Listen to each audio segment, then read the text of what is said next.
Dalam keadaan ekonomi kita yang tak baik sekarang ni, baik kita sekat pengambilan warga asing bekerja. Bantu rakyat-rakyat kita yang susah nak dapat pekerjaan. Contohnya security. Dah tiba masanya beri semula pekerjaan security ni pada rakyat tempatan.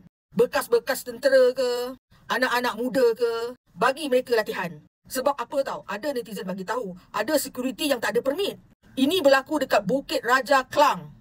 Lagipun susah tau bila kita ambil pekerja warga asing jadi jaga, jadi security ni. Bila kita bercakap dengan diorang ni susah sangat diorang nak faham. Kita tanya lain, dia jawab lain. Korang tengoklah video ni. Kalau immigration nak buat kerja operasi pun boleh ni. Banyak ni warga asing.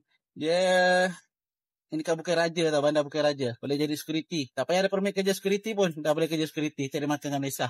Immigration buatlah kerja, ambil tindakan warga asing ni. Dah rakyat Malaysia nak buat kerja ke apa pun payah. Nak masuk pengawal keselamatan. Tu orang daripada negara luar kan, Nepal. Boleh jadi pengawal keselamatan. Permit pengawal keselamatan bekas tentera pun tak ada. Lagi cakap besar. Dia ini kan bukan raja tau, bandar bukan raja. Kalau immigration nak buat kerja operasi pun boleh ni. Banyak ni warga asing. Bandar Kaira, Lumira. Banyak warga asing. Lumira semua pun ada. Boleh jadi security. Tak payah ada permit kerja security pun dah boleh kerja security. Tak ada makan dengan Malaysia.